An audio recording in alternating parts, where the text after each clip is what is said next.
To achieve a lot, you lose a lot. Well, I did achieve and I did lose as well.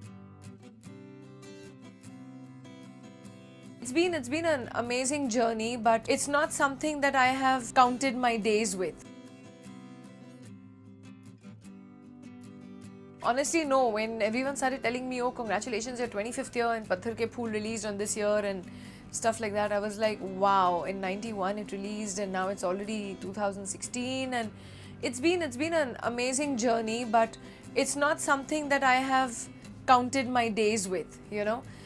It's been an ongoing process, it's been an ongoing journey. I've learned things, I've unlearned things, and I think it's been, I mean, if I was told to do this all over again, I think I would have done it a little more wisely so, but I would have done it all over again.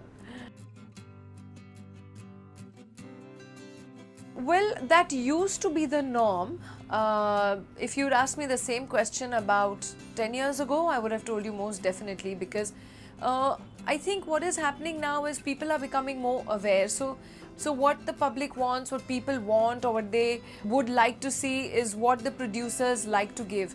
And I think that is where this whole thing works from, because it's taken time for people to broaden their minds and realize that ultimately acting is not, oh, you know, if she gets married, she becomes the Bhabiji category. So it's basically imbibed in our culture that a married woman, nobody looks on as a fantasy, as a male fantasy. But I think that whole concept has changed. People have grown, you know, into being aware that this is ultimately a profession and this is hard work as well. And I think even actresses nowadays, even though married, kids, everything, are learning to reinvent themselves, to discover their potential, to do, you know, different kind of cinema.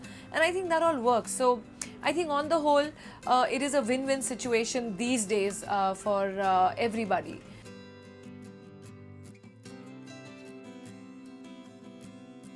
I think every year has seen its share of a couple of good heroine-oriented films, and they've always worked.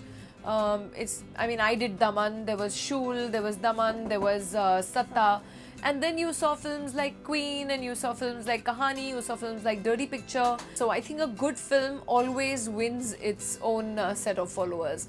I mean, a Mother India was made in which year? So I mean, you're talking about just 5 years ago, or 6 years ago, or 10 years ago. So it's not beyond a decade, it's not been like a century ago that, oh, in those days.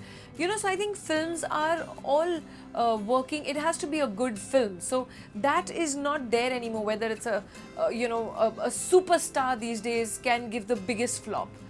You know, so I think it's the content and it's the film that works these days.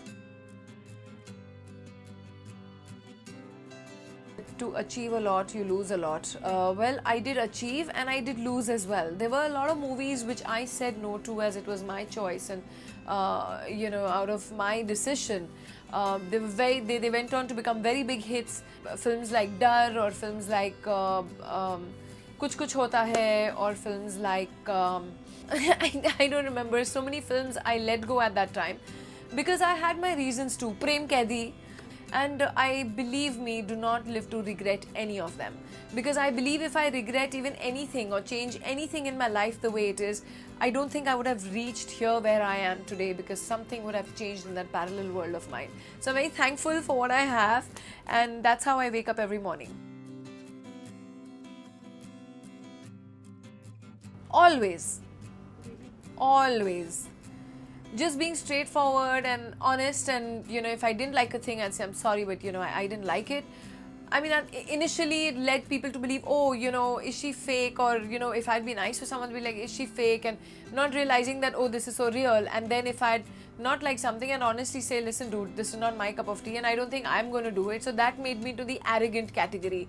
There are a lot of camps and this and that happening, and I didn't belong to anyone. I didn't have no godfathers, nothing. So I was the arrogant one who didn't sit when she was told to sit, and didn't stand when she was told to stand, and didn't laugh when she was told to laugh. So I was the high and mighty arrogant one, and like I said, I don't live to regret it. I'm very happy I've got my self-respect intact.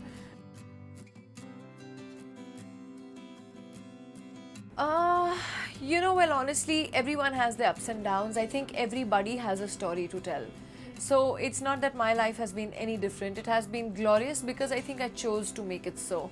I decided in my life early that what was I choosing? Was I choosing a lifetime of happiness, or what did I want to live in a lifetime of doubt and, you know, unhappiness and depression? So I think it is everybody's choice. If you want to walk out of something, you definitely can, and you can make your life all over again. At the time when I started working, I had taken a sabbatical and I started working again. I think professionally and personally I was at a complete zero, but it was that one night that did a lot of turnover for me, where I was just driving through the rain, and, you know, I used to love listening to Kishore Kumar's songs and thinking, oh, life is only happening to me, Kishore Da and me, that's it, that's our life, and driving in the rain. And I was going through this whole row of where at the time, you know, near that the other station, Tulsi Pipe Road, there used to be a lot of hutments and stuff. And there was a lot of traffic because everyone was driving slow because it was a sudden downpour. And just when you're, you know, whiling away time, you're sitting in the car, you look here, you look there.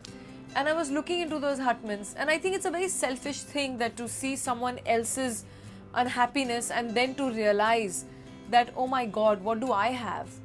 And that hit me, I don't know, suddenly, where I saw so much, you know, sadness in each hut that I crossed, where there was a child crying in the rain, there was a couple fighting, there was one didn't have a roof, they were desperately trying to put that plastic over their head.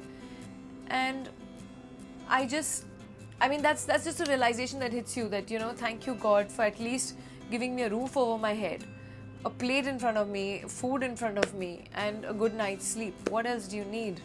And you've got your hands and your legs and everything, and you can fight back and you can start working all over again. And I think that was my turning point, when I said, okay, to hell with everything, I am doing this for myself. So there are times where you have to take the call. You can make your life what you want it to be. It's all in your hands.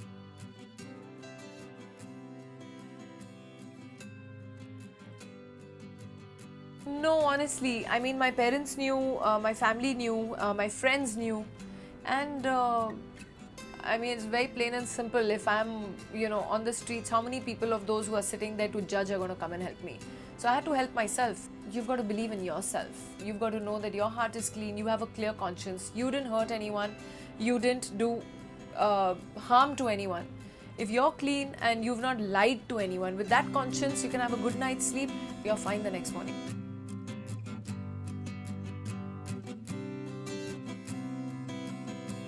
I've been lucky that I've been accepted in both. I've been accepted in commercial as well as I've been accepted in realistic cinema. And that, I think, gives me a great boost, my ego a boost, that, you know, okay, fine, I could kind of get accepted in both, because sometimes it's difficult the minute your image gets stereotyped. Either people only remember you for only very commercial stuff, or they remember you for, oh, she was only, you know, that sensitive kind of roles or realistic kind of roles that she does. I wanted to explore myself, as in beyond akhiyon se goli mare and kisi disco mein jaye, what else do I have within me and what can I do?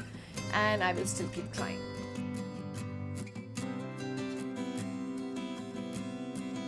You know, luckily, I think I got great music, and luckily, whichever co-star I worked with, I ended up doing 6-7 films, because our, chemistry always worked. And I think, whether it was Sunil Shetty, Sunny Deol, Ajay Devgan, Shah Rukh, or Aamir, or, you know, even from Andaz Apna Apna, people remember the film to be a cult film. And whether it was Salman, or it was, Akshay, or it has been Govinda, it's been Sanjay Dutt.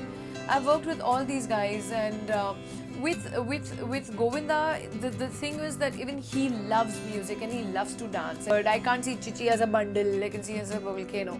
It is so amazing to work with him, whether it's the comic timing or it's the dancing. Tip Tip Barsa Pani at this point has become a big cult song, but at that time it was Tu Cheez Badi Hai Mast Mast, which is, and then there was a song from Dawa. So there are a lot of hits with Akshay also in the music which worked. Chichi and me had this little challenge with each other who would give a better shot. So every time there'd be a shot where his was slightly better, and I'd say, no, I want one more. And then if he thought I had done better, then he'd say one more. But that was healthy rivalry, that was healthy fun, and we'd be both laughing and doing our best. As in, if you see our songs, you can actually see us grinning at each other and enjoying each moment that we were doing. And that is how we loved it. In fact, with other heroes, I used to finish one song in 4 days or 5 days. With Chichi and me, we used to start a song in the morning, and evening it used to be pack up. The song was over.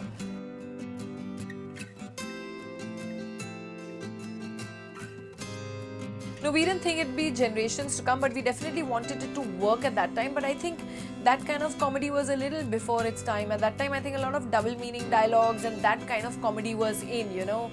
And so this kind of straight-faced humor and actual clean humor was a little difficult for the public to digest because they'd become used to seeing a different kind of comedy thing.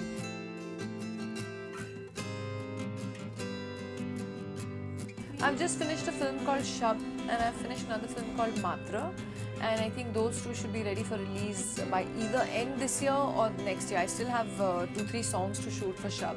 So the minute that is done, I'm sure these films will be released, yeah.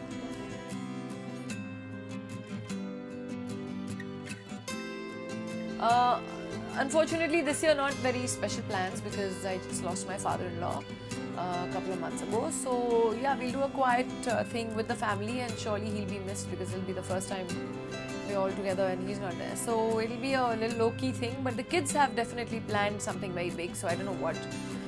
I hope it's a surprise and not a shock. When the kids plan, you always have to be safe. Ye kya ho gaya? Yeah.